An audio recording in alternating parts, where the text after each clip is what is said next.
నియోజకవర్గ ప్రజలకు యావత్ తెలంగాణ ప్రజలకు కూడా నూతనంగా 1000 బస్సులు రాబోతా ఉన్నాయి. అన్ని డిపోలకు వస్తాయి. మహాలక్ష్మి పథకం వచ్చిన తర్వాత మహిళలు బస్ ప్రయాణాన్ని ఎక్కువగా వాడడం వల్ల ఆక్యుపెన్సీ రేటు పెరిగి నూతన బస్సులు అవసరం అవుతా ఉన్నాయి. తప్పకుండా గౌరవ ముఖ్యమంత్రి గారు రేవంత్ రెడ్డి గారు నూతన బస్సులను తీసుకొని అనేటువంటి సూచన చేయడము, బస్సులు రావడం జరుగుతోంది. మేమందరూ ఒకటే ఈరోజు కొద్దిగా మహిళలు వచ్చినప్పుడు గౌరవించాలి.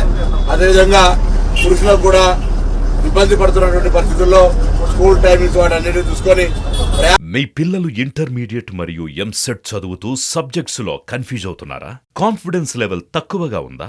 రిపీటెడ్ మిస్టేక్స్ చేస్తున్నారా? అయితే మీకోసమే ఉంది Rise app. 1 lakh question bank, performance analysis, online classes by experts, ఇంకా మరెన్నో ఫీచర్స్ తో మీ ముందుకొచ్చింది Rise. Rise, the perfect guide. Description లో ఉన్న లింకును ఉపయోగించి సబ్స్క్రైబ్ అవ్వండి. నాగరికులే కొంచెం సమన్వయం చేసుకునేటువంటి అవసరం ఉంటుంది. బస్సులు ఏర్పాటు చేస్తాం, ఇన్ఫ్రాస్ట్రక్చర్ క్రియేట్ చేస్తాం, బస్ స్టేషన్లు అంతా కూడా సర్వీస్ ఉంచే ప్రయత్నం చేస్తాం. ప్రభుత్వం ఇచ్చిన హామీ ప్రకారంగా మహిళలకు ఉచితంగా వ్యవహారం అయితే బస్ ఫ్రీ ఉందో చేస్తాను.